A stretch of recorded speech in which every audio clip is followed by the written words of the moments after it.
current entertainment channel সকলোকে স্বাগতম জনাইছোঁ আৰু আজি আপোনালোকৰ বাবে লৈ আহিছোঁ অসমৰ টপ 10 ইউটিউবাৰবিলাকৰ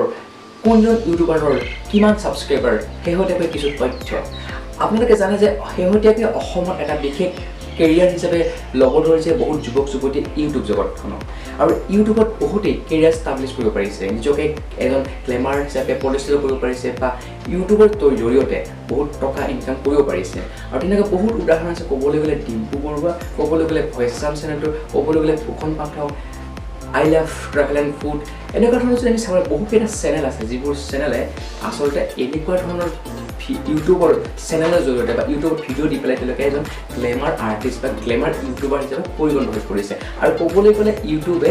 বহুত ক্ষেত্ৰত অসমৰ যুৱক যুৱতীবিলাকৰ যিবোৰ নিবনুৱা সমস্যাৰ পৰা কিছু হ'লেও নোহোৱা কৰাৰ অৰিহণা যোগাইছে আৰু আজি সেইকাৰণে আপোনালোকৰ লগত আজি মই চিনাকি কৰাই দেখুৱাই দিম অসমৰ টপ 10 ইউটিউবাৰবিলাকৰ কোনজন ইউটিউবাৰৰ কিমান ছাবস্ক্ৰাইবাৰ আৰু কোনজন ইউটিউবাৰৰ কি নাম আৰু তেখেতৰ চেনেলৰ নাম তেনে আহক ভিডিঅ'টো আৰম্ভ কৰোঁ প্ৰথমতে ক'ব বিচাৰিছোঁ অসমৰ নাম্বাৰ 1 চেনেল ভইচ আছাম আৰু এই ভইচ আছাম চেনেলটোৰ মুখ্য চৰিত্ৰটো হৈছে তেলচুৰা আৰু এওঁলোকৰ ছাবস্ক্ৰাইবাৰ হৈছে 12,01,000 এতিয়া ক'ব বিচাৰিছোঁ বেলেগতকৈ বহুতেই বেলেগ ডিম্পু বৰুৱা দুটাকৈ চেনেল আছে প্ৰথম চেনেল ডিম্পু বৰুৱা যিটো ছাবস্ক্ৰাইবাৰ হৈছে 6,99,000 6.99 lakhs আৰু দ্বিতীয় যিটো চেনেল ডিম্পুজ ব্লগ সেইটো চেনেল প্ৰথম চেনেলতকৈ বেছি ছাবস্ক্ৰাইবাৰ যিটো ছাবস্ক্ৰাইবাৰ আছে 8.17 lakhs অৰ্থাৎ 8,17,000 বেলেগতকৈ বেলেগ ডিম্পু বৰুৱা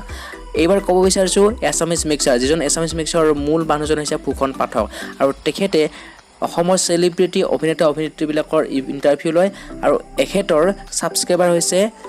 5.84 lakhs অৰ্থাৎ 5,84,000 আৰু এখেতৰ নিজৰ এটা ব্লগিং চেনেলো আছে নিজৰ নামত ফুকন পাঠক বুলি আছে আৰু নতুনকৈ সেইটো ষ্টাৰ্ট কৰিছে আৰু এছামিজ মিক্সাৰ ফুকন পাঠক বিভিন্ন অসমৰ অভিনেত্ৰীবিলাকৰ ইণ্টাৰভিউ আৰু এখেতৰ ছাবস্ক্ৰাইবাৰ হৈছে 5,84,000 এতিয়া ক'ব বিচাৰোঁ ছানী গল্ডেন বিভিন্ন ধৰণৰ কমেডি শ্বৰ্ট মোবাইল ফিল্ম বনাই লগতে অসমীয়া চিৰিয়েলটো এখেতে অভিনয় কৰিছে আৰু ছানী গল্ডেন হৈছে অসমৰ এজন জনপ্ৰিয় এটা বিশেষ চৰিত্ৰ বুলি ক'লে ভুল কোৱা নহ'ব আৰু ছানী গল্ডেনৰ ছাবস্ক্ৰাইবাৰ হৈছে 4.86 lakhs অৰ্থাৎ 4,86,000 আৰু ছানী গল্ডেন হৈছে অসমৰ এজন টপ ইউটিউবাৰ এতিয়া ক'ব ওলাইছোঁ আন এজন ইউটিউবাৰৰ কথা আৰু তেখেত হৈছে নীলোৎপল চলিহা এছামিজ মিক্সাৰ ফুকন পাঠকৰ দৰে নীলোৎপল চলিহাই অসমৰ বিভিন্ন চেলিব্ৰিটিৰ ইণ্টাৰভিউ লয় আৰু নীলোৎপল চলিহাৰ ছাবস্ক্ৰাইবাৰ হৈছে 4,15,000 আৰু নীলোৎপল চলিহাই বিভিন্ন অভিনেত্ৰীৰ ইণ্টাৰভিউ লয় আৰু নীলোৎপল চলিহাইও এটা সময়ত অসমীয়া ধাৰাবাহিকত অভিনয় কৰিছিল এজন নীলোৎপল চলিহাই এইবাৰ ক'ব বিচাৰিছোঁ ৰোষ্টাৰ বয় ৰোষ্ট কৰে আৰু তেখেত হৈছে উজনি অসমৰ মিষ্টাৰ ৰাজা তেখেতৰ নিজৰ নামতে আছে আৰু মিষ্টাৰ ৰাজাত তেখেতে ৰোষ্ট কৰে বিভিন্ন ভিডিঅ'ৰ ওপৰত তেখেতে ৰোষ্ট কৰে আৰু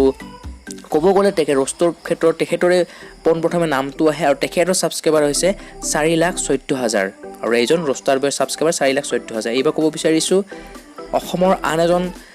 ইউটিউবাৰ ৰোষ্টাৰ বিকাশ আমিন আৰু বিকাশ আমিনৰ ছাবস্ক্ৰাইবাৰ হৈছে 3,64,000 অৰ্থাৎ 3.66 lakhs অৰ্থাৎ 3,64,000 আৰু এখেতেও ৰোষ্ট কৰে যদিও নতুন এজন ইউটিউবাৰ কিন্তু কম সময়ৰ ভিতৰতে বহুত বেছি ছাবস্ক্ৰাইবাৰ পাবলৈ সক্ষম হৈছে এইজন ইউটিউবাৰে আৰু এইজন ইউটিউবাৰেও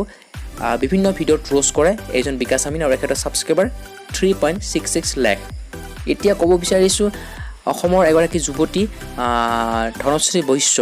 নামনি অসমৰ ধনশ্ৰী বৈশ্য আৰু ধনশ্ৰী বৈশ্যই অসমীয়া বিভিন্ন চেলিব্ৰিটিৰ ইণ্টাৰভিউ লগতে এগৰাকী সাংবাদিকো আৰু এখেতৰ ছাবস্ক্ৰাইবাৰ হৈছে 2,21,000 ধনশ্ৰী বৈশ্যৰ ছাবস্ক্ৰাইবাৰ এতিয়া ক'ব বিচাৰিছোঁ কমেডি কৰি ভাল পোৱা বা এজন কমেডি কিং বুলি ক'লে ভুল কোৱা নহ'ব বেলেগতকৈ বহুতেই বেলেগ এটা চৰিত্ৰ মনোজ ভাই সকলোৰে প্ৰিয় আৰু মনোজ ভাইৰ ছাবস্ক্ৰাইবাৰ হৈছে ধনশ্ৰী বৈশ্যৰ সমানে 2,21,000 এতিয়া ক'ব বিচাৰিছোঁ ব্লগিং বনাই পূৰ্বাঞ্চল চেনেলটো আৰু পূৰ্বাঞ্চল চেনেলটোৰ ছাবস্ক্ৰাইবাৰ হৈছে 2,15,000 পূৰ্বাঞ্চল এখেতেও বিভিন্ন ধৰণৰ ঠাইবিলাক দেখুৱায় আৰু সুন্দৰ ভিডিঅ' প্ৰস্তুত কৰে তো ফ্ৰেণ্ডসকল বহুত ইউটিউবাৰ